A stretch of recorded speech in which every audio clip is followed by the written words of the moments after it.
ekkert nýtt undir sólinni með börnum, ekki neitt. Það hafa allt verið gert áður. Það er bara að vita meira heilan. Og örfunin, semst, að vinna með kornabörnum, og þá kemur alltaf þessi spurning, akkur leyfi ekki bara börnum að vera í rólegheitunum og gera bara sjálf. Þeir bara setjast upp þegar geta bara gert það sjálf og svo standa þeir upp og akkur hefur verið að ýta þeim áfram. Akkur leyfi ekki bara börnum að vera hvítvoðungum eins lengi þau vilja. Og svo fara þessi börn bara, og svo fara þeir bara að lesa sjálf og fara síðan bara að læra starffræðina og svo bara tvítugt þá verður bara snillingar í því sem þau vilja, sko. Gerist það svoleiðis? Nei, það gerist ekkert að sjálfu sér með börnum, ekki neitt.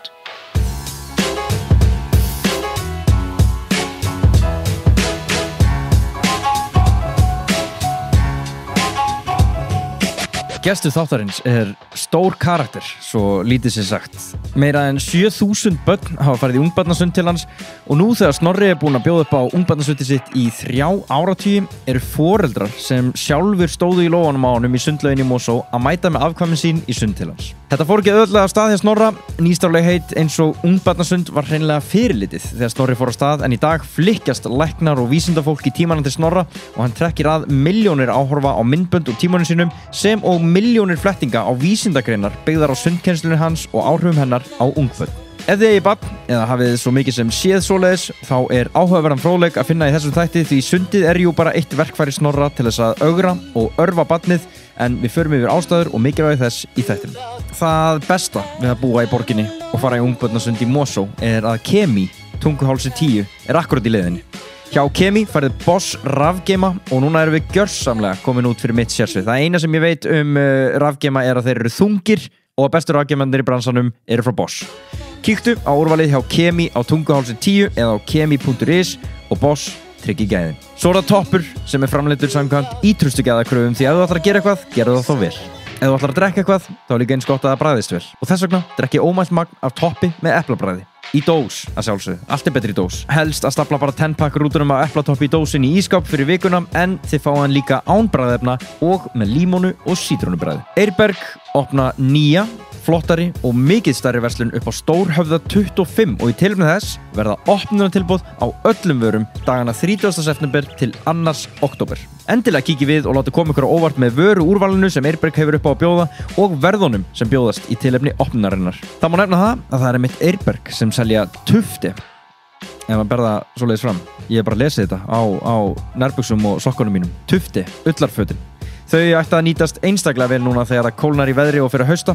Hvort sem það er föðurland eða nærföt, tufti nærbuxuna mínar og sokkarnir til dæmis úr 100% bambus, sem að minni reynslu það mýksta á markaðnum. Eirberg, opnun, Stórhöfði 25, tilboð 30. september til 2. október. Munið það. Verndaðu umhverfið með orkusparandi búnaði. Umhverfisvottaðar fartölur frá Lenovo fást hjá Origo. Lenovo spara til dæmis 54 tonn af plasti árlega bara með því að nota pakkingar án einnota límbands. Pælið því. Svo eru skjáirnir frá þeim úr alltaf 85% endurunnu plasti og með blágeislavörn sem verndar augun, minnkar þreytu og augþurrk sem gerir þær kleift að vinna lengur. Þetta var kostendur þáttarins. Ég þakka þeim kærlega fyrir. Ég þakka Snorra Magnúsinni, nafna mínum, kærlega fyrir að koma hérna. Virkilega fróðlegt að tala við hann. Vonandi hafið þið gagn og gaman af.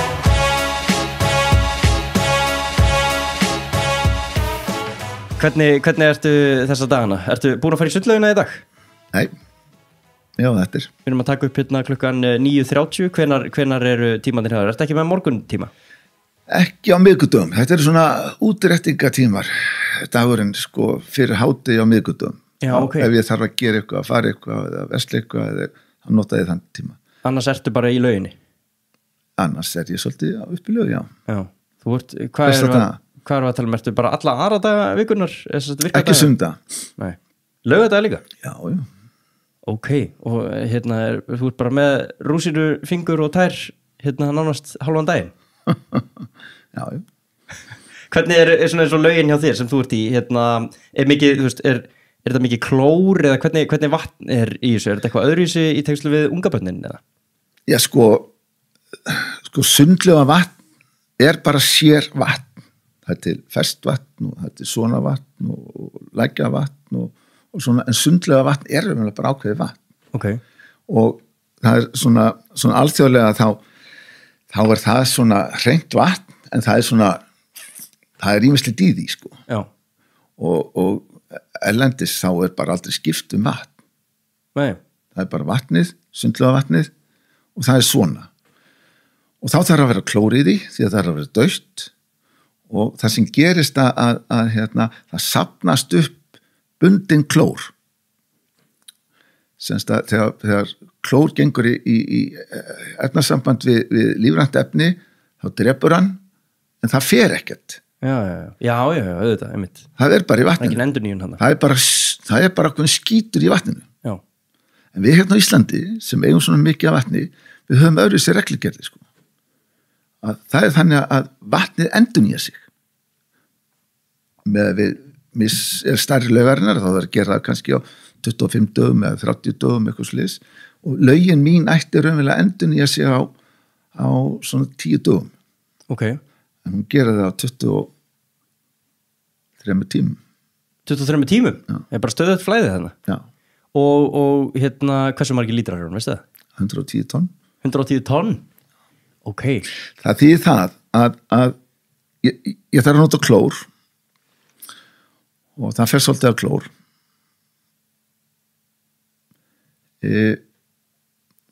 pH-gildi vatnsins hérna á Íslandi er svolítið hátt. Já. Hérna Stór-Reykjavík er kringu 10. En húðin er 5,5. Ok. Þannig að húðin er miklu súrað, það er bara vatnið er basist. Já. Og það sem ég geri, ég nota kolsýru og skíti vatnið og lækka pH-gildi niður 7,6. Neutralið 7. Já. Þannig að þú kemur í sundlaugina, þá er hún mjúk, hún er heit, hún er fín, hún er hrein. Finnurðu mun á sýrustígi í laugum? Já.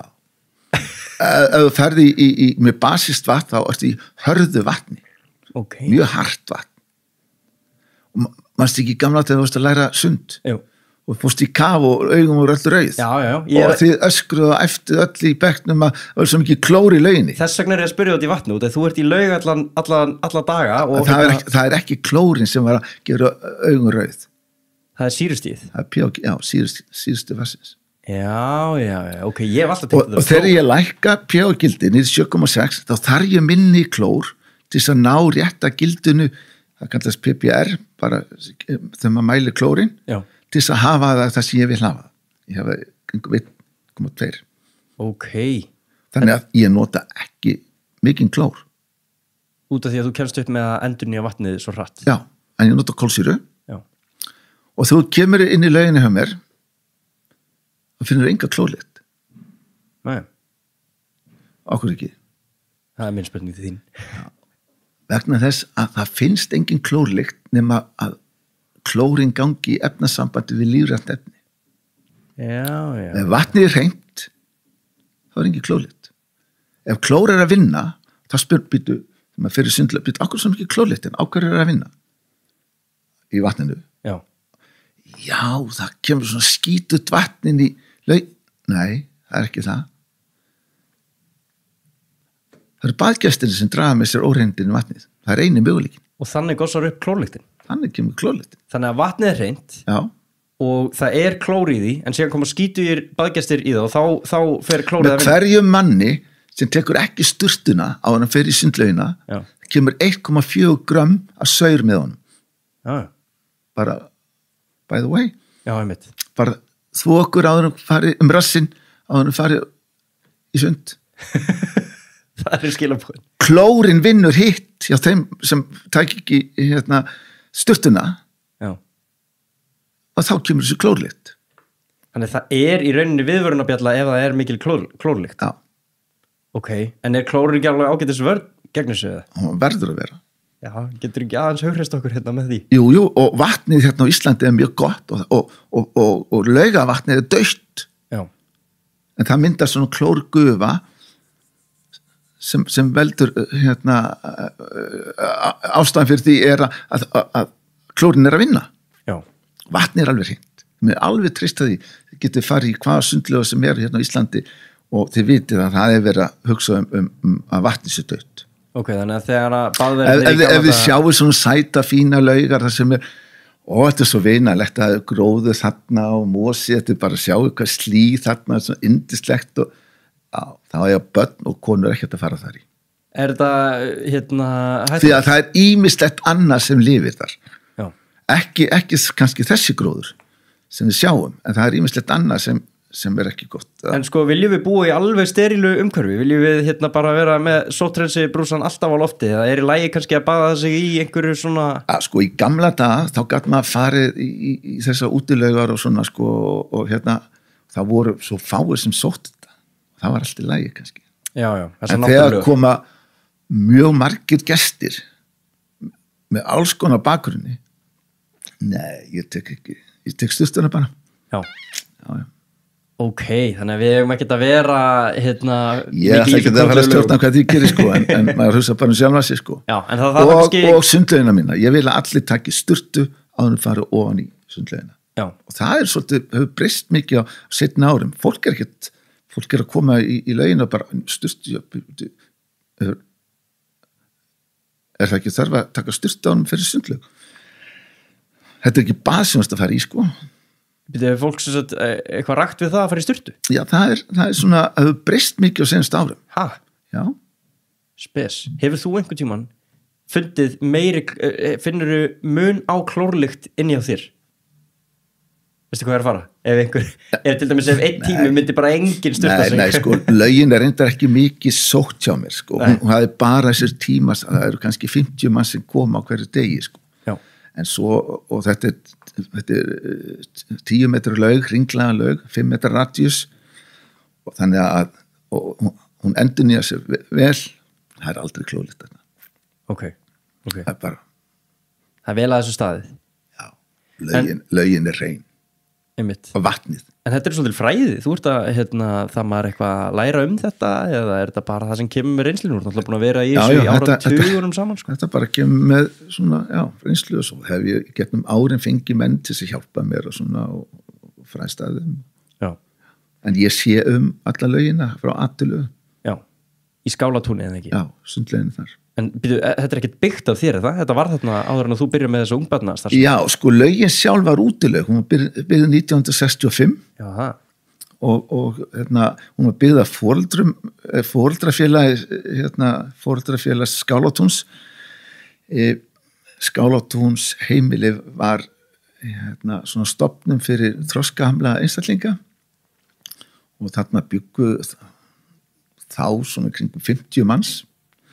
En þeir búa ennþá á svæðinu, reyndar ekki nema kannski í kringum, rúm 35-6 manns, en búa núna í sambýlum, ekki þessum húsum sem voru þá bara sem stofnanir, sko. Nú er það bara svona vinnustofur í dag. Já, ok.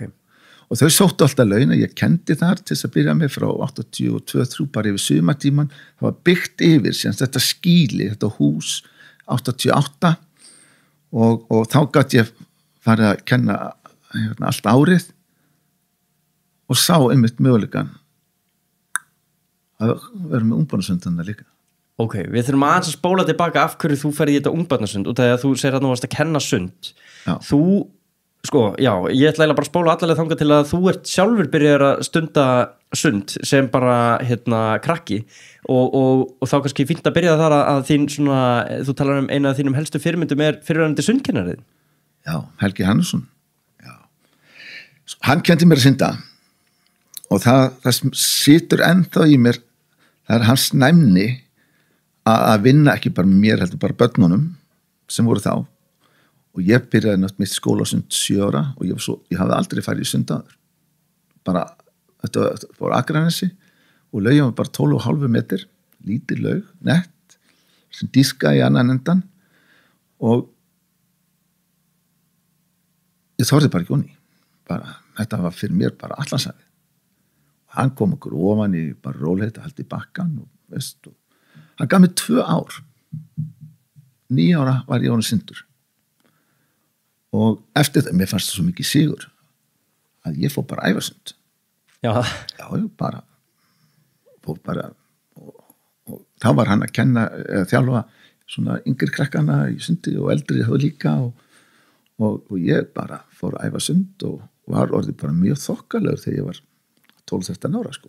Og þannig að þú ferður úr því að bara valla þóra vera óstuttur í lauginni yfir í það að langa bara að bæta tíma og met í lauginni eða eitthvað? Já, þetta var bara lífið. Það var bara snýrst bara þetta og það voru þegar maður nálgast 12-13 ára aldrei en þá var æfingar misstu 3-4 sinnum í viku og svo maður eldri að bara hverjum degi nema kannski sundi. Það var ekki komið í það að vera 2 ára dag. Nei, eins og sundið frækt fyrir. Já. Ræsa krakkana klukkan 5 á morgnana til þess að henda þeim hún í laugina. Já. En hvenær ferðu þá að kenna þetta? Sko, við náðum mjög góðu sambandi ég og Helgi og hann ákveður að draga sig í hlé og þá kemur svona, þá er ég 16 ára. Og við erum hérna guttar hérna svona ekkert bara slarkfærir á landsvísu sko og maður var synda þetta úlingar og svona sko en það voru svona efnilegt fólk svona yngra fólk fannst mér og ég tek það ákvörðum bara heyrðu, ég skal bara gera sundþjálfari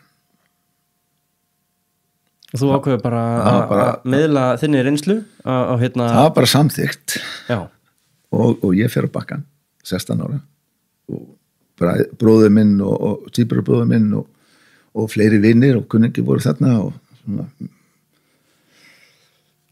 það var svona mismiklar og góðar undirtektir með þetta sko maður fara að pína ykkur þannig að það kvarnaðist úr því sko eldarleiðinu já.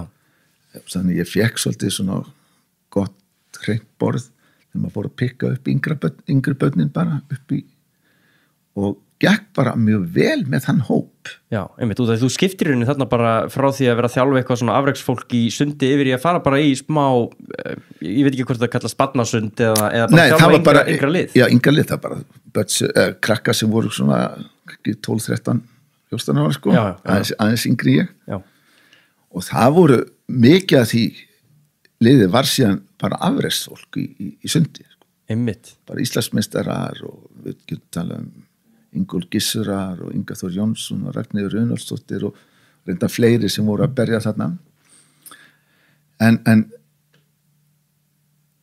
þarna 16 ára þá segir hann Helgi við mig, heyrðu Snorri getur þú hefur áhuga að taka þetta sundkennslu 2 bekki á föstudum bara kenna sund þetta voru einhverju 10 ára krakkar einhver slis 10-11 ára krakkar já og ég var farin að kenna sund þarna 16 ára hjá grunnskólanum eða barnaskólanum sem það var bara í 2 vetur ok, og hvað ertu að gera? Ertu þarna bara í 100% starfi sem sundþjálfari? Nei, þetta var náttúrulega ég var kennt á hverju degi og svo þjálfaði hverju degi kendi þá bara á föstudum pluss það svo var ég bara í fjölbrautaskólanum Já, þú er náttúrulega það ungur Já. En á einhverjum tímpúti þá varst þú að kenna á leikskóla eða ekki? Jú, síðan síðan fæ ég símdal þegar ég var 19 ára held ég fæ ég símdal frá Vestmanni hann vantaði þjálfara, sundþjálfara hvort ég væri til í að koma til Vestmanni og ég var náttúrulega orðin 19 ára gamall sko og ég bara sló til Fluttur úr landi? Fluttur úr landi og þjálfaði þar áður hafði ég farið til Svíþjóðar af því að eitt kennari minn þýskona myndmenntakennari og ég var eitthvað handmenntilegri námskeið spurði hvort ég hefði áhuga að fara til Þýskalands bara þess að bara kynnast þýskunni og svona og vinna kannski heimili fyrir fatlað og svona ég var bara hræddur við þýskunni og sagði bara nei, en til Svíþjóðar já, til í það það var strax miklu betur þannig ég fór til Svíþjóðar og var þar 1 sumar mjög skemmtilega vant þá á svona heimil fyrir þroskahamlaða fer síðan til til Vestmannaeyja, þar heilan vetur og vildi fara síðan aftur til, sem mjög var búið að koma aftur til Svíþjóðar og var síðan þar annað sumar og fór síðan fór ég í þá nám samt við Þroskaþjálfun en það var ekki nógu mikið starf í Vestmannaeyjum að vera bara sundþjálfari frá klukkan 5 á daginn til 8 sko. Nei. Þannig að ég vildi fá eitthvað bara svona gott starf, ég var í uppbyttisbraut og systir mín, hún var skólastjóri þarna, hún kom með þá hugmynd að hvort ég vildi ekki fara bara að vinna á leikskóla. Ég held það nú, var bara flott vinna og ég vann þarna á leikskóla. En þú varst nú ekkert, það var nú ekki margir kallar að vinna á leikskólum þá? Ekki þá tíma, nei. Varst þú ekki bara gaurinn sem vann á leikskólum? Jú, ég var ekki dörru sér í Vestmannaeyjum sko. En ég svona aðeins aðeins bætt á mig líka svo eftir sundi sko, ég var búinn kannski 8:30 þá fór ég kannski niður í Fes sem var fiskvinnsluhús þarna og vann þar fram á miðnætti sko. Já. Þannig að það var svona, þetta var nú törn sem að tók þarna sko. Einmitt. Það var að vinna frá klukkan 8 til kannski 12 á kvöldin þarna þegar vertíðarnir voru sko. Og sundi var þar afavinna mín þá. Ég veist að sinna því alveg sérstaklega vel. Hafði áhuga á því, komið mjög flott sundfólk þarna upp í Vestmannaeyjum, ekki að því að bara ég kom að því sko, en það ég hélt mér svo vel utan hópin og bjóti góðan grunn, segi ég nú bara. Þannig að þú ert þarna byrjaður að vinna svolítið með börnum. Þetta komið svolítið út í það og þú ert komið í þessu þroska þjálfun. Ég er að vinna með fötluðum, ég var svona uppeldisbraut, ég var að vinna með börnum þarna og ég sá það, ég vildi vinna með fötluðum. Sótti með Þorskólaskólanum og tók það nám, 30 ára nám og útskrifast þar 1984. Einmitt. Og það nertu svona bara í rauninni svolítið, ert að horfa þarna til svona einhvers konar, ég veit ekki, hvað störf svona blasa við manni þegar maður klárar þroskaþjálfun, það bara eitthvað tengt umönnun eða? Já, það að vinna með fötluðu fólki, þroskahömluðu aðalega, en fjölfötluðu fólki og ég horfði alltaf á sundi líka. Já. Ég vildi vera sundkennar líka. Einmitt. og blanda þessu saman og það hef ég gert frá 1982 yfir sumartíman og síðan áfram. Svo blundu alltaf í mér að ég vildi fara í íþróttakennaraskólann líka. Og ég fór í íþróttakennaraskólann 1986, var þar í 2 vetur. Já. Útskrifast þar 88. Og skrifar þar loka ritgerðina þína ungbarnasundið? Já. Og það þótti mjög sérstakt. Og ekki nóg með það, ég fekk mjög gott fyrir þá ritgerð sko. Ég fekk 9,5 mann ég. Og þetta var umlega bara svona heimildaríkjart en algjörlega nýtt hérna auðvitað er ekkert nýtt undir sólinu með börnum og með sundi og allt þetta. Börn hafa lengi verið til? Já, mjög lengi og börn eru umlega bara bæði nútíminn og gamaldags en það var, ég náði skottið á einni sjúkraþjálfara Unnur Guttormsdóttir hún hafi þá unnið í Landspítalanum sem sjúkraþjálfari með börnum sem þurftu örvun ég var ekkert að spyrja mikið um það en það hafi örugglega verið börn sem fæst eitthvað fötluð þurft örvun og hún notaði einmitt vatni til þess og hún var svo eina sem var að vinna með þessum ungbörnum og svo voru fleiri að vinna með kannski börnum sem voru yngri 2 ára sko. Já, hvernig skilgreinum við ungbörn? Bara nokkra mánaða? Nei, ungbörn eru skilgreind börn frá aldurinn 0 til 2 ára. Já, ok. En síðan eru hérna semst það er að tala hvítuðanga það er að tala um kornabörn og það er hægt að tala sem bara börn. Já. En ungbörn er á þessum aldri. Ok. Og hérna þannig að þetta bættist alveg hérna á Íslandi með svona lítils hóps að fólk hefur verið að vinna með svona kornabörnum í sundi en ekki fyrir almenning. Það var enginn sem bauð upp á þetta. Þannig að 1988 þegar sundlegin var tilbúin þannig upp á Skálholtstunni þá bara ætlaði ég að byrja með ungbarnasund. Ok, og þá bara í manna fyrstur hérna á Íslandi? Já, bjóð upp það, já. Og ég talaði við svona fólk sem hérna voru nýjótnir foreldrar og svona vantarlegi foreldrar og það var svo rækilega skellt og andlitið með sko, hvort ég væri eitthvað að klikka sko. Þú ert að fá rosa hörð viðbröð við þessu hérna. Þú voru áttað á því að mjög hörð viðbröð. Ég elst upp við bara að sjá hérna Nirvana plötucoverið hérna barninu í sundinu. Ég veit að þér í bara nokkra eða 2 áratugi, ég veit að fólk þegar það eignast barn þá fer það með það í ungbarnasund. Fyrir mér er þetta rosa einfalt og bara ekkert umdeilt mál í rauninni, en þú skrifar þessa ritgerð meira segja umdeilt málefni og svo ætlar að bjóða upp á þetta og þá er þetta líka mjög umdeilt og skellt á andlitið þar eins og þú segir. Já. Hvað er svona umdeilt við þetta?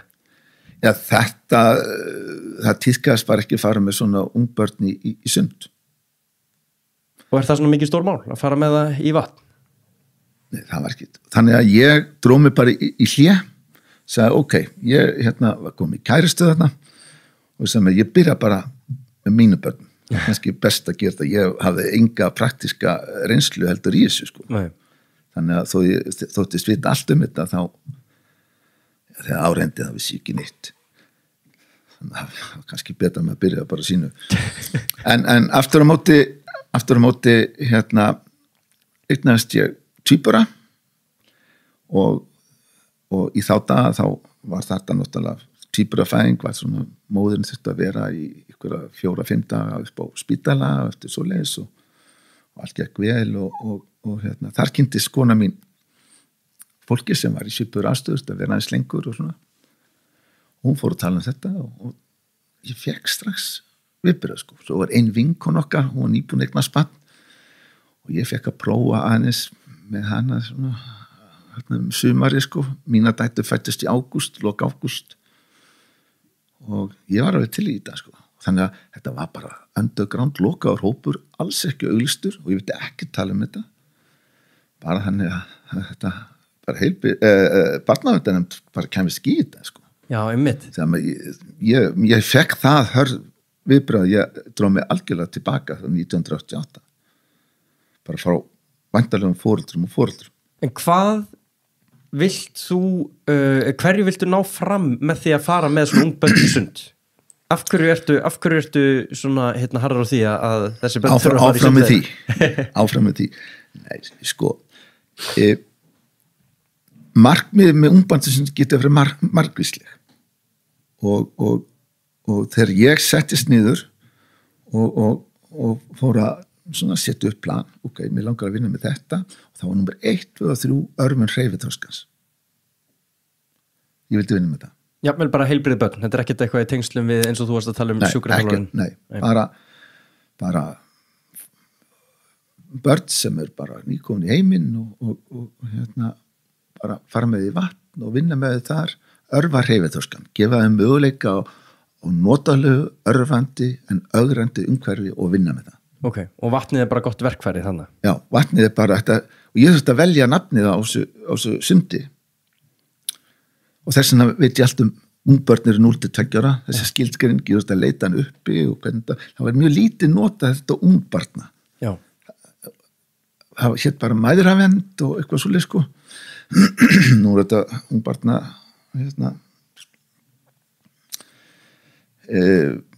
ungbarnavernd semst. Ég hugsaði líka að þetta er mjög gott fyrir foreldra að nálgast aðra foreldra með svipuð áhugamál. Ég sá það strax að þetta væri möguleiki til þess að fá fólk bara að spjalla saman um börnin, það væri bara svona notaleg stund. Ég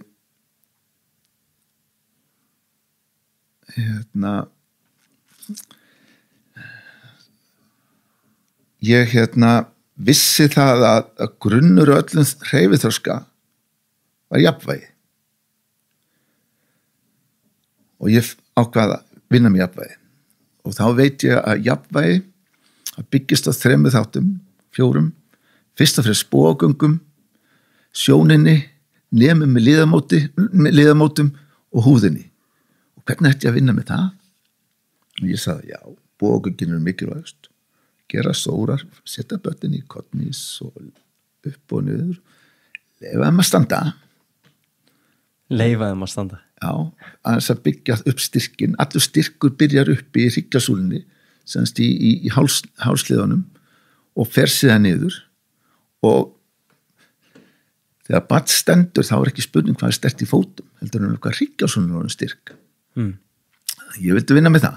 Já. Sumir koma þarna, eins og ég sagði áðan, bara til þess að svona vera með.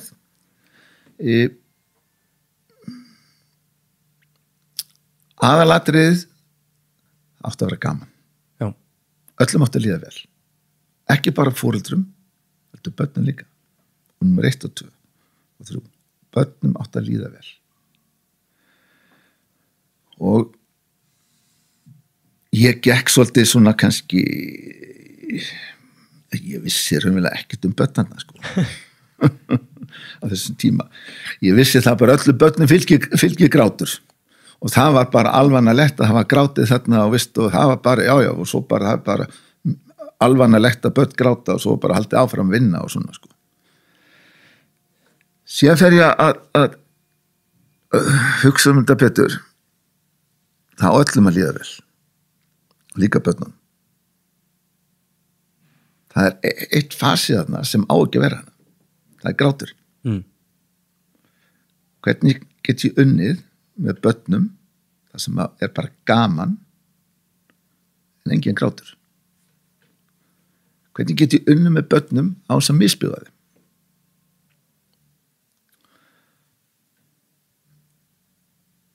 Ein leið hélt ég væri fær að reyna að skynja börnin, lesa þau. Hvað get ég gert með þér á þess að misbjóða þér og þannig að þið líði vel hérna? Og ég tók það stefnu. Öllum á að líða vel. Það kostaði það að ég þurfti að fara aðeins hægar heldur en ég gert áður. Og þá sá ég og fór að greina mismunin á milli barnanna. Þó barnin kemur á sama aldri, þá var eins og voru bara komið persónuleika. Og þetta var eitthvað nýtt fyrir mér. Ég held að persónuleiki myndi bara þróast áfram og hérna, en svo allir sá ég bara, já, ok, þú verður nú aldrei hverfaskelfur. Þú verður nú aldrei bæjavillingur, sko. Það er greinlegt, þú varst nú bara, meðan aðri sagði, ég get ekki alveg lofað með þig, sko. Hefur reynst sannspár? Já, stundum. En þannig að þú ert í rauninni að fara svolítið persónulega leið þarna. Þú ákast bara, það þurfi ekki allir að gráta sem þýðir að ég þarf að ná, eða kannski ekki beint tengingu, en þú ert svolítið að lesa hvert og eitt einasta barn. Já. Sem þýðir að þú getur ekkert verið með 100 barna tímót, eða það bara er óraunhæft að kenna lappi á milli og ná tengingu hvert og eitt einasta barn. Já, allir gerir svona núna. Nei, það gengur ekki. Og þá ákvæði það að hafa alla tíma blanda. Ok. Þá þannig að það er náttúrulega bæði kynin, börn á mismund aldri, þú kannski byrja 3 mánaða eða 6, 7, 8 mánaða. Það eru börn sem er búin að vera í 1, 2, 3, 4 mánuði meðan aðrir að byrja sem gerist mánaðamót. Þannig að bæði foreldrar þeir sjá að börn er mislangt komið, þannig að það er engin samkeppni þá á milli foreldrar. Þeir settu minni í kaf líka, ég settu þennan í kaf. Þessu, það er allir bara á sínu hérna. Já. Eldri foreldrarnir, eða semst foreldrarnir sem var með eldri börnin, þau líka drógu hina foreldrarna aðeins með sér. Já, má ég leina? Já, ég mátt alveg reyna þetta. Þá er ekki að tala um köfunina. Köfunin, hún var að minni kannski, það er ekki aðalatrið. Og það að ég kalla þetta ungbarnasund er raunverulega mesta blekkingu þessu sem til er. Því ég hef ekki kert einasta barn að synda á þessum aldri, sko. Ég er ekki að kenna sund, ég er að gera raunverulega allt annað. Ég að hugsa eftirtekt og athygli. Ég að vinna með samhæfingu handa og augn og handa. Ég að vinna með hreyfiþroskan og það jafnvægi grunnurinn. Ég að vinna með hljóðfall. Ég að vinna mjög mikið með söng og ég að hafa gaman. Og þannig skil ég börnin frá mér eftir hvert tíma. Og þetta þjálfun, markviss þjálfun. Ég keyri ákveðna rútínu og ég lagði áherslu á það þegar ég byrjaði.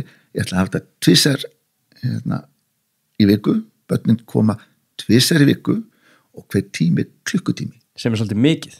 Já, sem leyfilegt að stytta þann tíma ef að foreldrar og börn vilja. Ok. Maður sér að barn er þreytt og svangt og þetta fínt. Það þarf ekki alltaf að vera klukkutími. Nei. Þannig að það þetta að draga sér hlé hvernig sem En mjög fljótlega eru öll börnin allan tíman. Ok. Bara nokkuð skipti, 2-3 skipti. Það gengur alveg upp. En allir svona örvun, hún fylgir líka einhverju leiti, henni fylgir líka ögrun, eða ekki? Þú þarf svolítið að, kannski hljóma svolítið grimt að segja ögra barninu, en þú ert svolítið svona að skora á það, eða ekki? Jú. Og fá það til þess að samþykja að gera þarna ýmsa hluti. Og erfiðasta æfingin fyrir börnin þegar þau byrja, það ekki að fara í kaf. Það að fara að koddnis.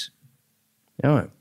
Það raunverulega stærsta hreyfing sem hægt að gera á svo nefnan láréttan ás. Það að fara með í koddnis. Það bara fer allt á stað í bógangum. Þetta raunverulega sama æfing og geimfarar fara í.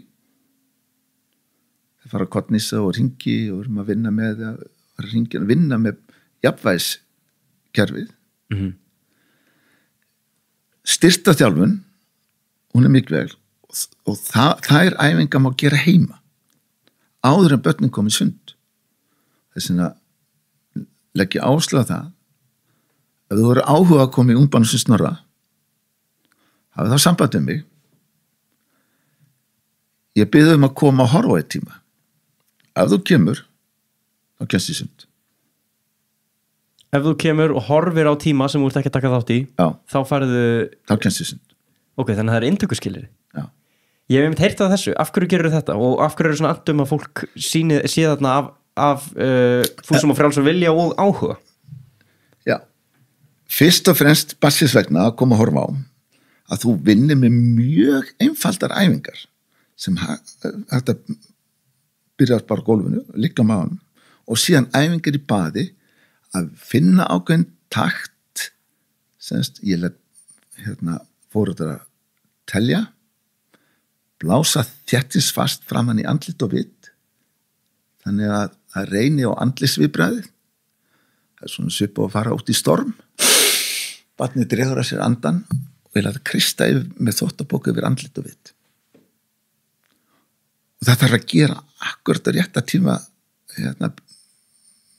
bilinu að þegar börnin eru búin að draga sér andan að þá fari vatnið yfir andlit og vitt ekki telja og blása og kristi yfir og barnið dregur upp vatnið með innsvæðinu þannig að þegar ég fæ börnin eftir kannski 3 mánuði eitthvað sliðis 3-4 mánuða 2 mánuði, 3 mánuði, 4 mánuði þá eru þau eftir bara alveg skilyrt 1, 2 draga sér andan og eru tilbúin bara til þess að fara í kaf og síðan og ekki síst að foreldrar sjá umhverfið þeir sjá hvað máli snýst hvað að vera og þegar þær fá símtalið þá geta það sofið bara rólega þá nóttina því að þau vita út í hvað að fara og þá líka leiðvilt að segja nei, við erum ekki til í þetta já. En það sjálfgeft þú tekur því ekkert nærið þér nei, það bara, þetta ekkert alveg allara sko nei. Finnst þér fólk mæta þarna einhverju liti með trega, það að skora á sjálfsög með því að fara með bandið sitt já, það er mörg alveg bara þau eru kvíðinn og er ekki alveg sko, fólk misvant sundlegum það, ok 93% íslenskra 12 ára krakka að kunna synda. Já. Svo bara spurningin, hvað gerir við það? Sumir eru mjög vanir að fara í sund og bara elta uppi alla sundlega landsins, sko. Meðan aðri bara, þetta er ekkert inn í. En hafa áhuga á, sumir eru vassrættir og vilja bara alls ekki að börnin sín upplifi það sem eftir æfinar, það sama þau hafa gert, sko. Já, ok, þannig er eitthvað svona dýpri. Já, bara, ég ætla að reyna að herða mig uppi að fara í þetta sund þannig að barnið mitt verði ekki vassrætt. Ef þú kemur bara með barnið í ungbarnasund og síðan ekkert meir og barnið fer síðan í skólasund þegar það kemur 6 ára, fyrsta bekk, þarf ekkert barnið, það situr ekkert með þessa upplifunum mun eftir ungbarnasundinu. Þannig að það þarf að byrja alveg upp á nýtt með það barn. En ef það kveikir í foreldrunum að halda síðan áfram að fara í sund, bara einu sinni í viku, einu sinni hálfsmánaða fresti eða 3 í viku eða hvað, þá svo auðvilt fyrir 6 ára barn að fara í skólasund. Hugsaðu hvað þetta er mikið léttir. Ég var 9 ára, ég lærði að synda. 7 ára hafði ég aldrei farið í sund. Ég veit, varst bara stingaður hún í allansafið þannig. Já. En eins og hann Hermundur Sigmundsson sem hefur komið í þetta hlaðvarp og hann er góðu vinur þinn, prófessor í lífeðlislegri sálfræði. Já.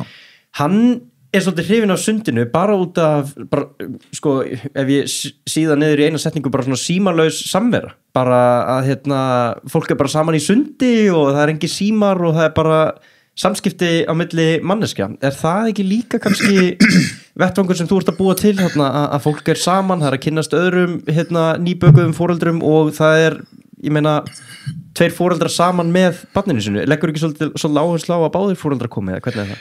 Sko, ég býð báðir foreldrum að koma, en ég er að kenna á þeim tíma dags að það er mjög algengt að annar foreldrar er að vinna. Já. Og ég vilt að á þessum aldri, þá er það móðurinn sem kemur með barnið. En svo er einstakar feður sem hafa möguleika á að breyta matartímum eða geta tekið sér frí og fara síðan eftir vinnu og þess aftur, sko. Þegar ég var að byrja var ég ekkert að hugsa þetta. Að þetta var eitthvað hvíld frá okkur snjallsím, en það voru ekki komnið, sko. En kannski svona frá áreiti bara dagsins, ég meina, þú veist, það er engin í vinnunni þegar það er í sundi. Já, sko. Nema þú. þú sko, þegar þú fer í sund, þá ertu búin að gera ansi margt. Og ef það er gaman í sundi og þú hittir fleira fólk og spjallar og svona, þá er velíðan alveg bara yndislega, sko. En það hafa rannsóknir sýnt svona eða vísa til að sem það er 14% kvenna sem fá fæðingarþunglyndi og ég fengi hjúkrunarfræðinga til þess að bara settist og ert þú aðstandandi eftir? Nei, ég bara ákvað að koma eins og sjá að skoðum þú gerir þetta og byrju, ég er hjúkrunarfræðingur og er að vinna með foreldrum og það kemur nefnilega svo vel og þau tala svo mikið þetta sund og þeim líður svo vel að þetta hjálpa þeim alveg geysilega bara aðeins að komast út og vinna með sitt fæðingarþunglyndi. Þannig að þetta eru hjúkrunarfræðingar sem eru í samskiptum við nýbakaða foreldra. Já, í mæðravendinni eða semst ungbarnavendinni og þetta er ekki algengt að ég fá svona og ég er efast að margir foreldrar, ég segi foreldrar því að það er 14% karla sem fer líka í fæðingarþunglyndi. Það er bara aldrei tala með það. Já. Og ég er ekki viss að það fólk að það herðis upp til þess að fara í svona, sko. Því það er að vinna mikið með mæður sem eru haldin þessum þunglyndi, sko. En þetta gæti alveg verið leið og það er svona ýmislegt sem bendir til þess það hefur svona aðeins verið gert svona athugun á því og mjög jákvæð svörum að foreldrum líði mjög vel eftir sund og það er nákvæmlega sama hvernig þú stendur þegar þú ferð í sund þá kemur alltaf betur upp úr það er bara þannig. Já, vel hjá þér sjálfum. Já, ég kem náttúrulega þreyttari en já, ég verð að segja það. Þú ert, já, mér er svolítið gaman að heyra, þú sagðir að þú varið þögglimaðurinn heima hjá þér, þú ert að gefa náttúrulega rosalega mikið af þér í þessum tímum, fer bara öll þín orka í þetta. Þú þarft að mæta ansi, hvað maður segja, orku mikill til leiks. Já, ég keyri ákveðna rútínu og ég breyti henni mjög lítið, keyri bara ákveðna rútínu og ég set mér ákveðin gýr og ég geti, sko, ég einu svona leikið í leikriti og það var í Vestmanni. Fyrir tilbúðum að halda áfram með fleiri hlutverk en afþakkaði það. Ég hugsa að þetta hafi verið næsti þessi upplifun, maður setur sig ákveðin bara hlutverk, núna er ég að vinna með foreldrum og börnum og það er allir verið rétt. Í sambandi hvernig ég haga mér og annað, sko. Maður fer á plan með börnunum, með alls konar hljóð og klapp og söng og trömmur, slátt og alls konar, þá að vera gaman og ég bara í þeim gýr allan daginn og svo þegar ég kom upp úr og allir eru farnir þá notaði ég tímann til þess að þrífa allt, sótreins allt og þrífa allt og ná mig niður og svo er ég komin og fer ég bara heim döðrættur ánæður. Þú ert svona sérstalveg í þegar maður fær svona innlit í þessa tíma að þú ert svona, hvað maður að segja, þú ert að hafa mjög gaman, virðist vera, þú ert að syngja, þú ert að tralla eins og segir, þú ert að klappa og smetla og leika við börnin. Er hljóð svona mikill þáttur í þessu? Já, ég hef þá trúa að sko öll örfun, hún er jákvæð. Ef við förum gefur viss mörk og hvíldin hún er eiginlega meira mikilvægari heldur en álagstíminn. Já. Þannig að gefa okkur tíma og ég er að reyna að nota öll skinnfæri bassins, hafa áhrif á þau eftirtekt og athygli og börnin þau fylgjast með, þau vita eftir nokkra tíma þá vita öll börnin hvar kennarinn er í lauginu og hverju sinni fylgjast vel með, hann er þarna. Ótrúlega, þau vita nákvæmlega hver stjórnar öryggið, þau eru í örygginu hjá foreldrum sínum en þau vita alveg hver er påverkandi þarna, það er þessi þarna miðinu, hvað allan að gera núna og ég keyri rútínu og börnin læra þetta er svolítið flókin rútína, börnin læra það í smá saman og eru afslöpuð. Ég er að vinna með hljóðfall, vinna með söng og stóra hreyfingar, vinna með styrk, eins og ég nefndi áðan, og allan þess að þætti. Þannig jafnvægið og hreyfiþroska. Einmitt. Og við höfum fengið náttúrulega í samband við þessa mynd sem var gerð, KAF. Það var náttúrulega yndislega stelpur sem bara mæður sem voru hjá mér í sundi. Já, og þetta er líka, maður má alveg nefna það, þetta er frábær mynd og ég veit ekki reyndar hvað er hægt að sjá hana, hún var sýnd á RÚV einhvern tímann og fyrir 2 árum og ég bara veit ekki hvað er hægt að nálgast hana í dag, en ef fólk hefur kostaði að sjá hana, þá mæli ég með. Já, ég sé erfitt að sjá hana, RÚV á sýningarétti, það var nefnilega gerðist þannig að 2 mæður sem ég bara þekkti ekkert, sko, bara voru bara mömmur og búin að vera lengi hjá mér og bara gaman og svona, er að tala við ykkur 3 mann sem ég vissi að var að vinna á sjónvarpinu og þeir voru að tala dokumentir í film og svona, sko, ég bara var ekkert að Snorri, ertu ekki til í svoleiðis? Hann er bara að hamra á því, já, það verður að gera það verður að fara, það verður ykkur að bara fara í þetta og ég ertu ekki til í svoleiðis í svoleiðis svona heimildamynd og ég brosti bara, jú ég held að vera tala bara veist, bara 20 mínútur eitthvað sko en þær voru tilbúna til þess að gangi verkið og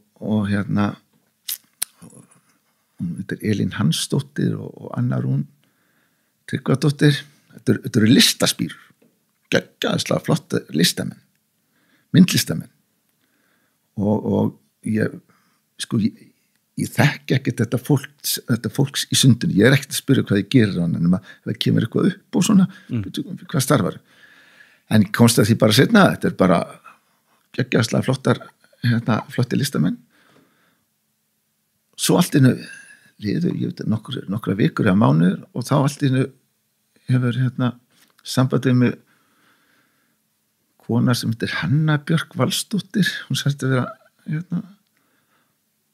vilja vera framleiðandi af heimildamynd sem þessa stelpur, þá myndi ég eftir samtalinu og þær fóru að gera þessa mynd þannig að svo ég komið frá mér að þetta var náttúrulega mjög sérstakt alls saman sko. Já, það? Já, bara mér leiði ekki ægilega vel alltaf með þetta sko, en allt í lagi, þetta var bara aðeins meira sjó. Já. Og ég upplifi það oft sko, ef að ykkur kemur foreldrar og ömmur og afar eða semst ykkur nákomin ertu með þetta battina? Já, ekki fæstefnilega barn átti ekki að segja það og tek síðan sundlá eða plötu skelli barninu upp á þetta standa, eru ekki að tala saman og aðeins svona að hrista upp í þeim sem eru að horfa á þannig að þau fylgist vel með það segir bara já, hafa gaman gera eitthvað nýtt, aðeins svona bróta upp og sjá það gefur mér svolítið svona áhörundur í akkurat, einmitt í leikhúsinu, já. Smá sjó en býttu, þú tekur bara, lætur það standa er það bara gert eittur og bingo? Já, það er bara svo list í alvörinni? Já. Við erum að sko tala fyrir fólk sem veit ekkert börn eins og ég sjálfur. Nei. Börn að standa hvað, kringum 8 mánaða? Já, standa upp með. Já, börn fara að ganga 8 til 18 mánaða. Það er svona eðlilegur tími. Ok, breytt bil. Fæst börn byrja fyrir en svona kannski nálgast 10, 11, 12, 13 mánaða. Það er svona flest 12-13 mánaða. Og hvað er gömul börn að standa hjá þér í sundinu? 3,5 mánaða. 3,5 mánaða? Bara nokkra daga gömul, 100 daga gömul. Og þau eru að standa sko þau eru ekki að standa í vatninu, þau eru að standa á svona korkplötum eða í lóunum á þér. Já, eða korki. Þau fara ekki alveg í þessu leiðina. en í samtöðu sem mynd, þá kemur buður sálfræðingi sem ég hafði reyndar ekki heyrt Kolvin Treverten. Hann er frá Skotlandi, eða reyndar frá Nýja Sjálandi, búin að búa 50 ári í Skotlandi. Og þau fengu hann til þess að vera með þessari eða koma og sjá hvernig ég vinn. Já. Og þetta er náungi sem hefur unnið mjög mikið með tengslamyndun, þessi geðtengsl sem er að milli og verður eiga stað milli foreldra og bassins eða 1, 2, 3 manneskjum og bass. Já. Og þessi geðtengsl verða að myndast fyrstu 6 til 9 mánuðina. Ef illa tekst til, þá sitja börn eftir þessum eftir ævinar með það að þeim líður ekki nóg vel í hóp. Þau erfiðara með að vinna saman. Þeir eru kannski einræn og þess aftar. Þannig að þegar hann sá þetta ég er ekki að skrökva að þetta maður komin, hann var 84 mjög virtur prófessor hann hoppaði upp hann klappaði og hló og eftir tíman þá dróði hann mig út og spjallaði við mig í bara tæpa klukkutíma hvort ég viti hvað ég var að gera hann var svo ánægður með þetta svo næsta dag þá komum við með hann aftur og ætlaði að taka mynd af þessu. Þá vissi hann allt þetta, var bara sallarólegur og horfði á og bara gaman og svona sko. Og þau fannst það mjög svekkjandi að hafa ekki tekið viðbröðin myndavélina eða fengi hann til Bersteinn Björgúlfsson sá sem skaut myndina. Já, og gerði það gríðarlega vel. Gerði það gríðarlega vel. Hún er ótrúlega falleg. Já, þetta er bara allir þessi, ég ætla ekki að segja krakkar, en allt þetta fólk sko og voru snillingar bara hvernig sett þetta upp á hana en það fekk myndin alveg sko, þessi mynd kemur mér ekkert við ég er bara bara að vinna mína vinnu sko. Já, bara en það fekk svo flotta dóma og fekk bara 4,5 stjörnur bæði hjá ríkissjónvarpinu og mokkonum og svona bara, það bara ótrúlega flott. Síðan eru búin að fara út allan heim. Aðalega reyndar í Evrópu. Þýskalandi var hann sýnd í bíóhúsum og síðan bara í Evróplöndum bara maður að fá alls konar e-mail og annað frá fólki sem maður þekkir ekki neitt. Já, þú ert líka sko, það má kannski taka það fram að ég meina þetta að vekja mikinn áhuga erlendis, þú ert með milljónir áhorfa á YouTube og Facebook og fólk að tala hennan barnakvíslara sem har láta börn standa og einhver svona stutt vídeo sem sína frá börnunum að kafa og þess að en mér finnst svo skrítið að sjá þetta, ég hefði haldið að þetta væri í gangi í öllum öðrum löndum og aðrir var að gera þetta. Nei, það er nefnilega það sem er svolítið sérstætt hérna á Íslandi. Sko, það sem, sko, til þess að byrja með, sá sem byrjaði með ungbarnasund á Íslandi og Halldór Laxness. Nú? Já. Í bókunum sín. Já. Sjálfstætt fólk. Skrifa 1935. Þar kemur fram að vinnumaðurinn var að tala við vinnukonuna eða hvort það var bóndinn að Björn á Istamýri eða eitthvað hvort hún vissi það að þegar maður setti barn í vatn þá var hann með taktfastar hreyfingar og hún guðaði sig og bað hann að láta engan vita að því hann væri að fremja þennan gjörning með börnunum. Hvernig vissi hann þetta 1975? Hann voru til Ameríku, hann skrifaði þessa bók. Það voru rannsóknir, þá voru að taka upp sko á bara upptökuvélar mynda, eða semst lifandi myndir, það var ekki vídeó en eitt svoleiðis, og þá sáu þess að taktföstu hreyfingu á börnum og sögðu, ok, þetta eru reflexar. Síðan talað 1960 og 34, þá var í Ástralíu manneska sem að fóra í ykkur hitabilgju að kæla börnin sín barnið sitt í baði og leta liggja sjálfur sér í baðinu og hún var að vinna með þetta var íþróttakennari og fór að stunda ungbarnasund þá sko. Síðan kemur þetta til Evrópu, kemur til Þýskalands til Norðurlandana, Noregs og Svíþjóðar og Finnlands en þetta var kringum sko 78-79 en við ræmilega byrjum ekki alveg á þessu fyrir 1990 og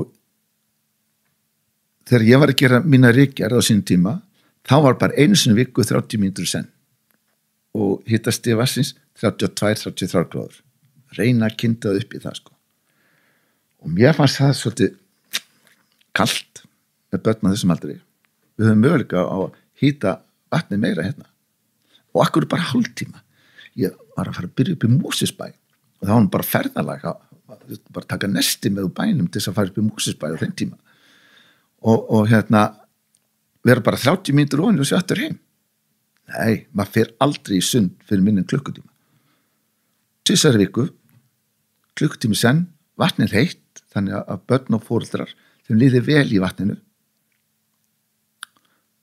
þetta 4 sinnum meira heldur en 1 sinni viku hálftími senn. Já.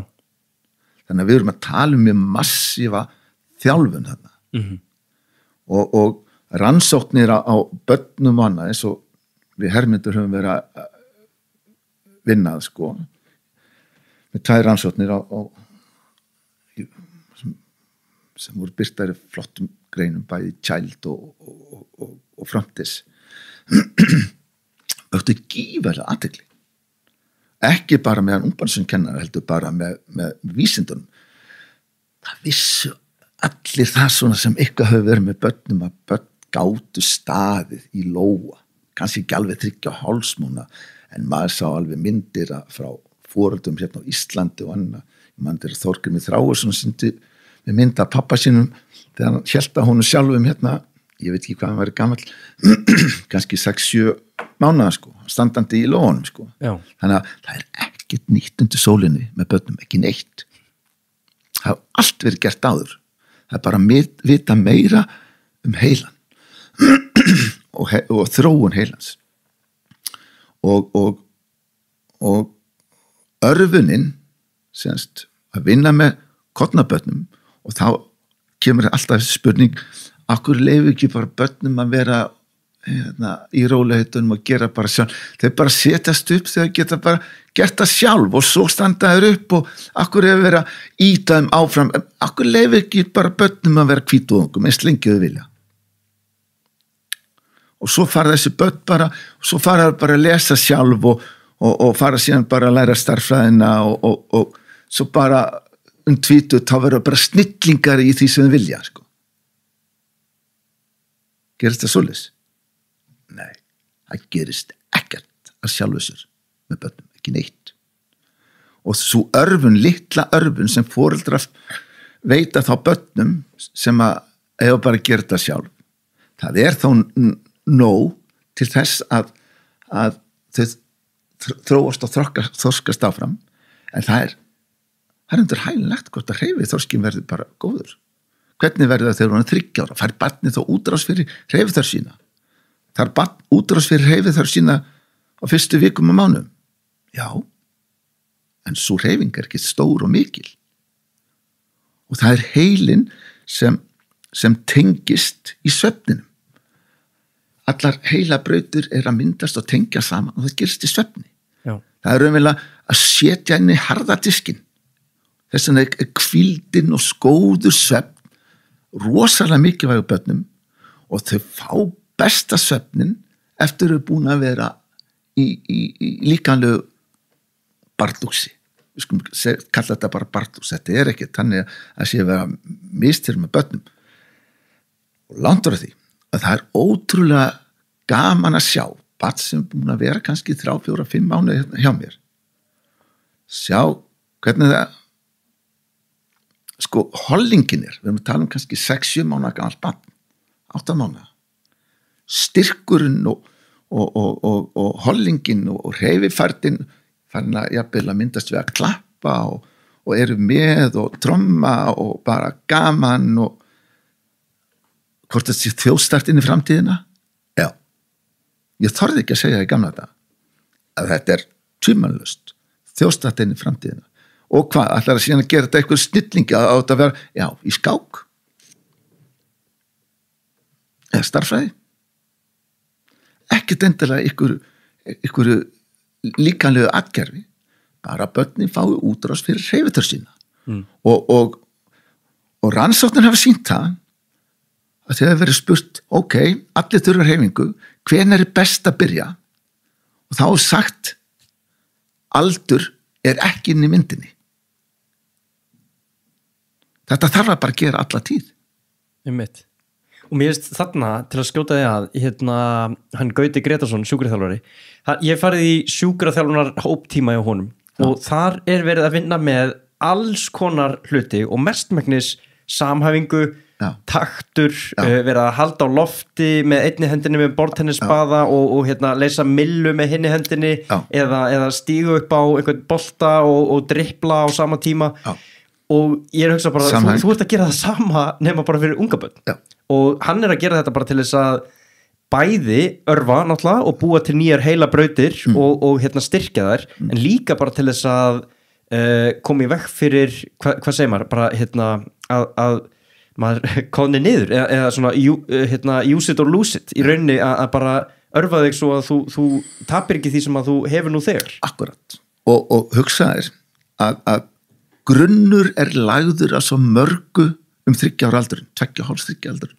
það gerist ekkert eitthvað sko meira eftir 3 ára aldurinn þú fer ekkert að fljúga sjálfur bara með höndunum þegar þú tónum 4 ára eða 20 það er grunnur komin öllu svo bara er að bassins og þeirra nota umhverfi, foreldra og þjálfara og annað að vinna með það sem í framhaldinu kemur. Það þarf að vera alltaf ykkur hreyfing. En það þarf ekkert, það getur bara verið til hliða við. Ég er ekkert að búa til einhverja flotta handbolta, fótbolta eða körfubolta. Ég er ekkert að pæla því. Það snýst kannski ekki beint afrekin eða skara fram úr. Byggja góðan grunn. Það alveg grátlegt að heyra það, eins og ég heyrði bara reyndar í fyrradag að það var stúlka hjá mig eða móðir, íþróttafræðingur, og hún sagði, já, ég mikið að pæli þessu sko, komur á óvart, ég verið að vinna í leikskóla sem íþróttafræðingur og það hægt að taka þessa orkuboltan og gefa þeim möguleika að fá útrás fyrir hreyfitur sína, bara þannig að fá útrás. Það þurfa ekki allir bara eitthvað sem bara fá það bara sjálf, en að bara pikka upp á ákveðna einstaklinga, þau eru meiri bara hreyfingu. Svo fékk ég 3 ára börn sem mjög skerta hreyfiferni og ég átti að fara að vinna með þau líka sko. En það of seint sem greipið þið? Ég ekkert að segja það, en það þarf að vinna með þetta. Það gerist ekkert að sjálfu sér. Nei. Og hugsa þér, ég segi nú bara fyrir kjöfið fóreldrar, að ef við ætlum að fara þessa leið að láta börnin gera þau vilja, það hendar ákveðnum típum mjög vel fóreldrum. Hvað áttu við með því? Það bara fóreldrar sem eru ekki áfram með því sem þeir að gera. Hvað þarf maður að fá í engun til þess að vera gott fóreldri? Já, það maður ekki að skilgreina gott fóreldri fyrst. Jú. Hvernig gekk þér í prófunum? Bara vel. Já, náðuru. Nei, en ég var hæstur af þeir sem féllu. Er það málið það? Það nákvæmlega sama hvaða verkefni við tökum af okkur, við þurfum alltaf að stíga skrefið. Og inn í því með börn, þá þarf að vera hreyfing. Barn sem að fer ekkert út að leika sér og gengið með, það bara haldið á og sett inn í bíl og síðan aftur tilbaka og hana, það bara mjög eðlilegt að slík börn þurfa að fá örfun þegar komin í leikskólan, pikka út hér, það eitthvað samæðingur þér hreyfðoskum og það gerist ekkert að sjálfu sér. Já, ég heyrði einhvern tímann tala svona að vera þroska þjófur, að þegar að vera að drífa sig út úr húsi og barnið ætlar að reyma skóna, það svo lengi að því að maður reymi skóna fyrir. Mjög gott, og þau standa bara hendur út í okkur með hendur, klæðs í úlpuna. Börn sem búin að berjast við að fá að gera það sjálf, nei, það tekur svo langan tíma. Það kostar að maður að vatna korteri fyrir. Ok, ég kannski svolítið að skjóta nú á föstum skótum. En það er ákveði í gangi, bara svona hópur sem að segir sko, já, leifum börnum bara að gera þetta þegar þau vilja og svona, já. Kemur lesturinn þar inni líka sko. Þú þarft að setjast niður með barni og vinna með lesturinn. Já. Og heimanámið.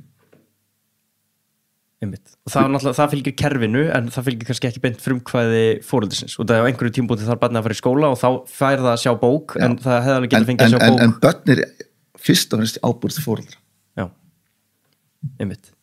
Og það að eignast barn, það bara kostar allan tíman. Það bara slys. Einmitt. Mér finnst svolítið, ég hafði ekki alveg séð tengingun á milli sem þú ert að tala um og það sem hann Gauti sjúkraþjálfari að gera bara fyrir fullorðna manneskjur, eins og það hafist hann að hvetja fólk til þess að bursta með hinni hendinni, sem sagt, ef þú notar hægri að gera það með vinstri eða þú veist, pröfa að skrifa þess með hægri eða þú notar vinstri eða öfugt.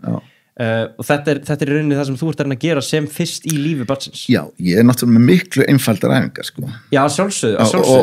Og börnin, en alltaf mikil áskorun fyrir einstakling. Og sko tengingarnar í heilunum eru sko alveg rosalega öflugar. Leið og það er komin tenging, þá er möguleiki á að auka hraðan. Já, styrka tenginguna. Já, styrka. Og ég segi ofta þetta bara eins og Kristaskúla með milljónum opnum glugga, leið og kemur eitthvað input og út annan glugga, þá lokast glugginn ekki, en aðrir glugga fara smá saman að lokast, leið og fara í gegnum, þá bara stoppara, ok, það er komin leið hérna og við hættum að loka þessum gluggum.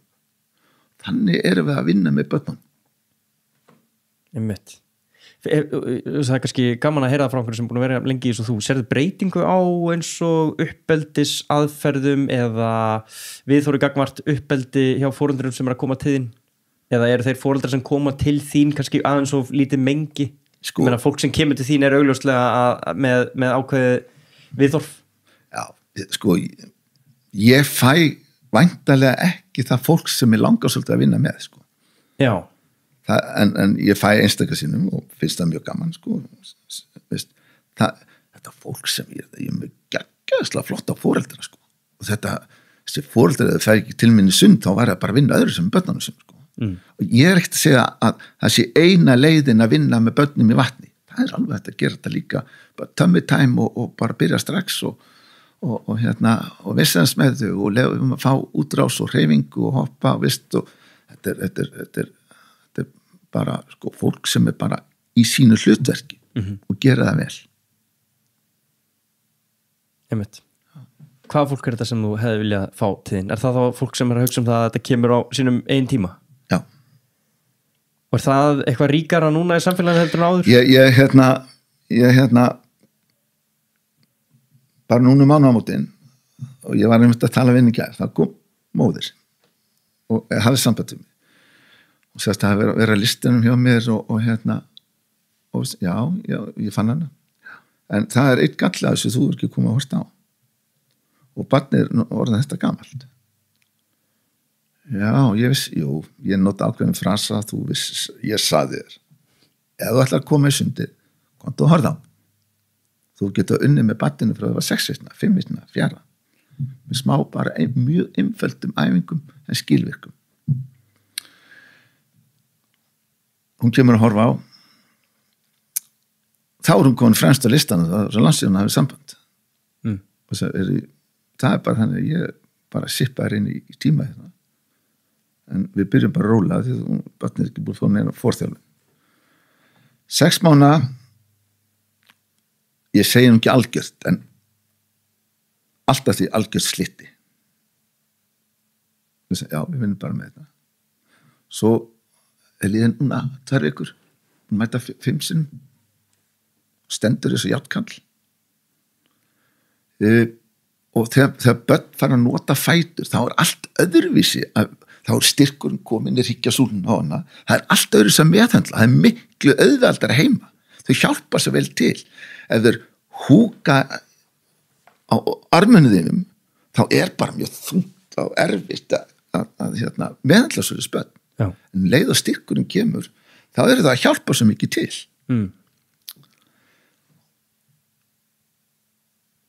svona bros sem ég fekk í gær það gerir þetta sko heldur betur bara ég fæ gott feedback sko á móðurinni einmitt og þarna þú sérð svona mikinn mun á börnunum meira sem bara að finna styrkin og þess að þar bara sko svo eitingin hvað gerist ok, við erum að gera rannsóknir vonandi fleiri það er eitt svona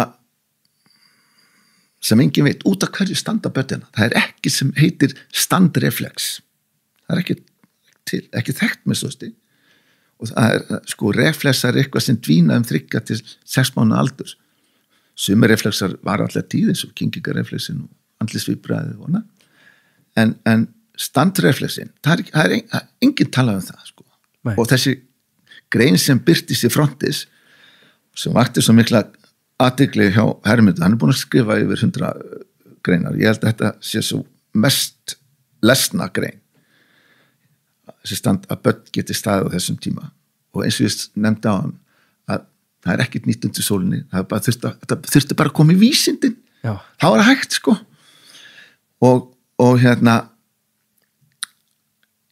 ég teppa kom í styrkin en fæturinn er algjörð að slitti ég er að vinna tekum við svona 2,5 til 3,5 mínútu að vatnið til að standa og eftir það stendur það alltaf þegar ég stillið upp svona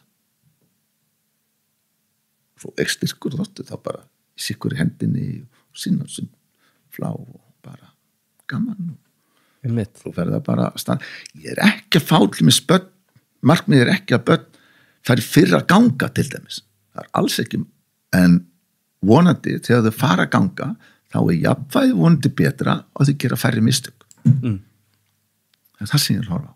En svo þessi reflexar sem þú ert að tala ertu þá kannski, ekki verið að bera þetta svolítið saman við eins og bara kálfur, hann bara fæðist og stendur strax í lappirnar? Jú. Þú ert að tala þess að hjá okkur sem dýrategund, þá er ekkert mikið verið að pæla í þessu. Nei, það er talað að börn ætti að fæðast raunverulega hvað var það, 18 mánuð aldurinn eitthvað slið, sko, ef þetta standa upp leið við fæðingu. Já. Semst að ég veit ekki hvort að kona mín eða aðra konur hefði verið til í svoleiði, sko. Nei, nákvæmlega. Þannig að já. En er þá en kálfan eru 4 fótum, sko. Er þá einhver rök gegn, já, það er náttúrulega allt önnur pæling og skríðandi kálfur væri bara ekki drosalega heppilegur fyrir þróunarfræðina. Það er líklega ekki. En er þetta einhver rök gegn þessum pælingum að bara hlutinni gerast að sjálfur sér, bara horfða á önnur dýr, þar fæðist þetta og þetta bara, það er engin örvun endilega, fólk bara fer á sínum hraða í gegnum lífið, eða fólk, sem sagt önnur dýr, meina ég. Og náttúrulega fólk líka, ég meina. Ég ætla aðeins að bara íta þið frá mér, sko. Ég veit ekki alveg hver pælingin er, sko. En ég sé bara það jákvæða við þetta og ég verð það heppinn, það var aldrei orðin einn slís á börnum hjá mér. Ég er búin að vera með eitthvað 7.500-700 börn, sko. Pældi því. Og sem búin að vera meðaltali í 3 mánuði, rúma 3 mánuði hjá mér. Og hver mánuður inniber 8-9 skipti eða klukkutíma, sko. Þannig að það er búið að vera í góðri þjálfun, svona lítil kríli. Þannig að þú fer með kornabat sem búin að vera í ungbarnasundi til ungbarna eftir, eða skoðun og þess aftar heldur að ljósutnar eða hjúkrunarfræðingur sjá ekki að batnið sé styrt og að vera ungbarnasundi. Ég heyrði það yfirlega. Ég var að spyrja hvort það var í ungbarnasundi. Það er bara þetta sést á hollingu á batninu. Já. En skipti það einhverju máli? Ég segi já. Ég segi já. Ég segi bara að við höfum þennan tíma til þess að byggja góðan grunn, vinnum svolítið, byggjum þetta, verður svolítið virkvistu 3 árin. Og það er hægt að gera þetta án þess að fara í sund? Þá getum við tekið í hnakkan á börnunum okkar, sett út að terras, slegið í rassinn og sagt, jæja, nú erum við foreldrar búin að byggja góðan grunn, nú er þitt að byggja ofan á. Fara út að leika? Já, þá er frumkvæðum orðið meira þeirra og þau fara að nota sína hreyfiferðni og styrk og já. Bara hæfni? Já, fara að leika. Svona þig sjálfan, þú, hann Þorsteinn Bachmann, hann bregði fyrir í myndinni og hann sagði að þú virtist vera svona maður sem hefur mjög gaman af lífinu og mögulega meira en flestir, eitthvað í það áttina. Ertu sammála þessu? Nei. En Þorsteinn, ég er gaman af Þorsteinn. Já, ok, þetta er gott svar. Já, þau voru hjá mér. Já. Ég er búin að vera með alls konar fólk og mjög skemmtilegt og ég var að fara yfir þetta, sko, að því að ég er að hvetja foreldra til að hafa samband við stéttarfélögin sín, að láta þau taka þátt í kostnaði við ungbarnasund og mörg betri stéttarfélög fann að gera það en kennarsamfandi gerir ekki og ekki háskólamenntaðir. Svo var þetta inn eitt félag núna, ég var að segja ég með svo alveg marga verkfræðinga ég bara láta það vita, því það var ein móðurinn sem fór bara í gegn og sagði bara þetta er samþjóðstöðalveg frábært, það læti ég bara alla hinn að vita því ég held að sé með 7-8 verkfræðinga núna bara, semst ég veit ekki hvað fólk er að gera, maður heyri það, sko, við hvað ég er tölvuverkfræði og bara þannig að svo er ég með núna, veit ég, sem ég bara veit 5 lækna og það finnst mér bara flott, sko, því að þegar ég var að byrja og heilsugæslulæknar vissu að foreldrarnir voru að fara með börnin sín í eitthvað svona sund. Það var sko ekki vel tekið móti því sko. Og foreldrar voru að fara bak við læknana sína og sagði bara, já, tölu ekkert meira sundi. Nei, þetta svo hættulegt fyrir lungun og það er klór, klórin fer ekki vel með húðina og allt það bara, já, meiri lungnasýkingu og eyrnabólgu, það ég veit ekki hvað átti að gera sko. Algjörlega snúist við á 30 árum. Já, læknin komnið til þín með börnin sín. Já. Það dýrmætast að þeirra lífi. Segðu. Og hjá öllum. Er ekkert smá, er engin fiðringur í þér þegar það var fyrst til dæmis svo fyrsta læknin í sundtíðin? Nei, ég örgulega vita hans ég vissi að því sko. Já, ég vilt, veit ekki það sko. En svo þeir sem búin að vera lengi hjá mig þá fyrir maður að spyrja býðu hvað starfar. Já, ok, já. Þannig að En eins og bara þitt starf, er það gaggjert fyrir börn? Hefur aldrei eins og bara út af því þú ferð þarna inn í þroskaþjálfuna í tengslu við fatlaða einstaklinga og þess að það er engin svona eldur í þér að gera eitthvað á þeim vígvelli að hjálpa þar? Hefur eitthvað unnið við það í seinni tíð? Bara 33-4 ár sko. Með fötluðum? Já.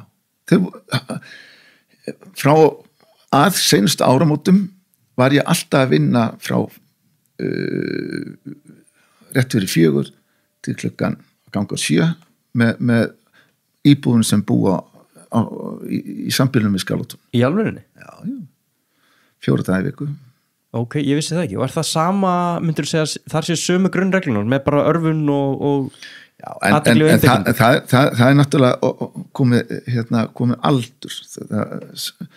Það voru með miklu eldra. Fólk var sko meðalaldur er komin yfir 40 sko. Einmitt, en þess vegna spyrir hvort það sé sömu reglur. Meir svona félagslegt líka já, sko. Já. Vera saman og gera saman og synda og fljóta og bara og söngur. Já, er þetta allt í sundi?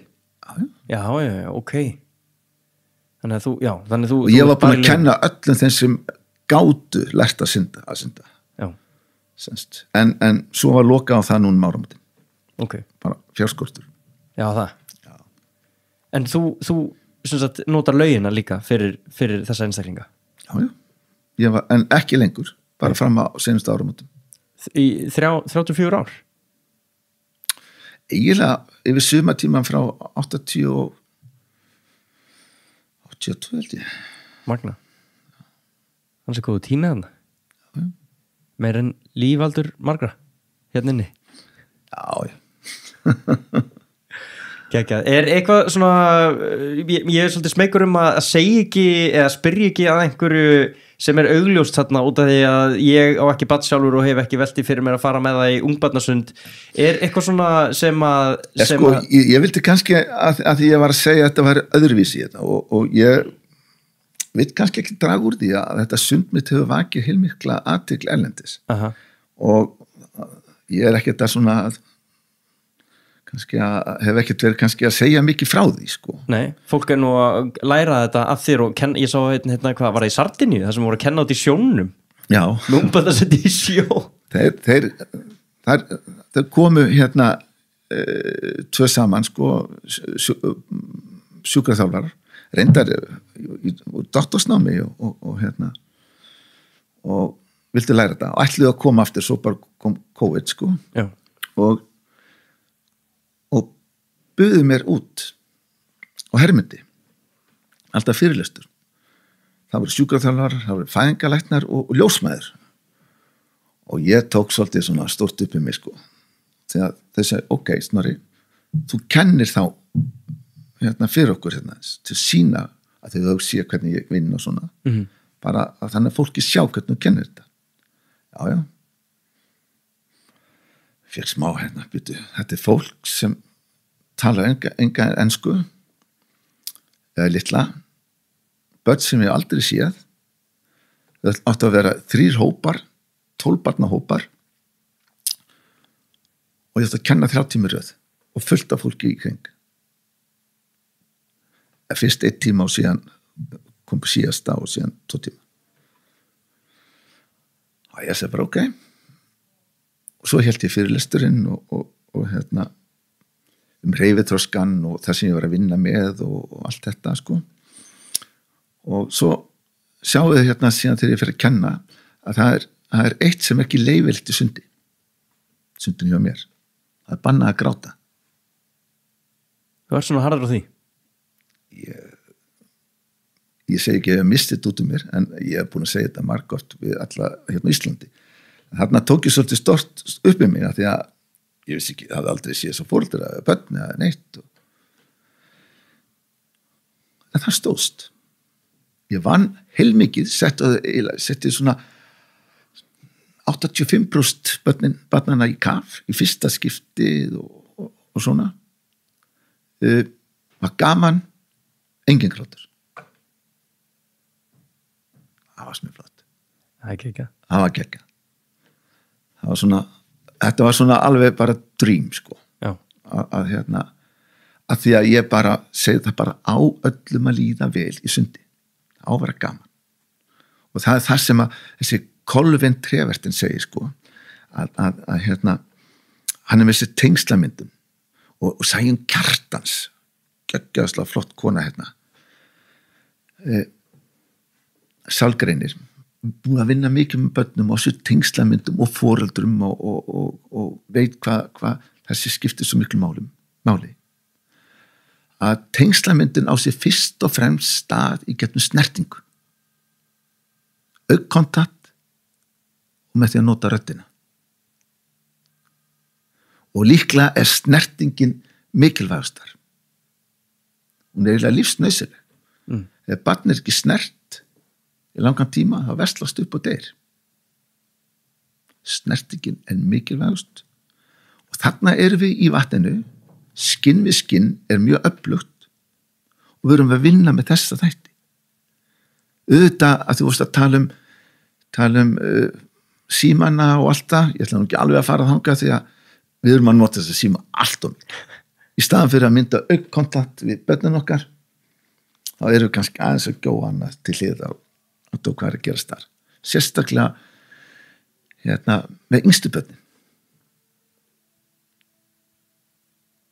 Hvítvúðungana einmitt, já bindast þeim, mikilvægur tími akkurat, og þetta kannski þetta spjall okkar mætti mögulega bara hvetja fólk til þess að örva börnin sín og mynda tengsl við en ekkit endilega allir að skráða sig í ungbarnasund, það er hægt að gera þetta á margan máta, sundið er eitt verkfæri til þess bara, það er sama hvað uppeldisstefnu þið aðhyllist í sambandi við uppeldisstefnur þú getur alltaf fundið bók það að ég haldi þessu, þá getur fengið svona bækur þessu sem er þverögt, þá getur fengið svona bækur, það er búið að skrifa allt þetta er bara, í samt uppeldi á börnum, það er bara fullt til og þau hafa alveg mikinn rétt á að halda því fram sem að eru ósamar mér sko. Bara í samt hreyfiþroskan, lagið það er bara nöðsynlegt Mér finnst vel að það, er það ekki bara loka orðin hjá okkur Snorri? Jú, takk Ég er bara alltaf að þakka þig kærlega fyrir að koma og tala augljóslega það sem að þú hefur ástríðu fyrir og ég meina, nú ertu búin að vera þessi í 30 ár, ertu bara planið að halda ótröður áfram? Það fer nú þar að síga á seinni hlutan sko. Þetta er alltaf ég er fæddur 60 Já. Þannig að ég er orðinn 61 árs Nóg eftir maður Sko, ég hef alveg þrek svo er alltaf spurningi sko svona ytri aðstæður fæ ég að halda lauginni lengur það var svona vafamál hvernig það er þetta er bara mikið að vera í sambandi við Skálatún eiganda sundlegar hennar og svona sko á svona nýju samningar og annars sem ég tók bara að mér samþykja þá hefði alveg getið farið aðrátt sko Já. Einmitt Þetta verðist vera gjöfult starf sem þú ert að vinna það er það sem ég horfði til einmitt, og með börnum kemur kraftur Það er glæsilegt, Snorri Magnússon, takk hérlega fyrir spil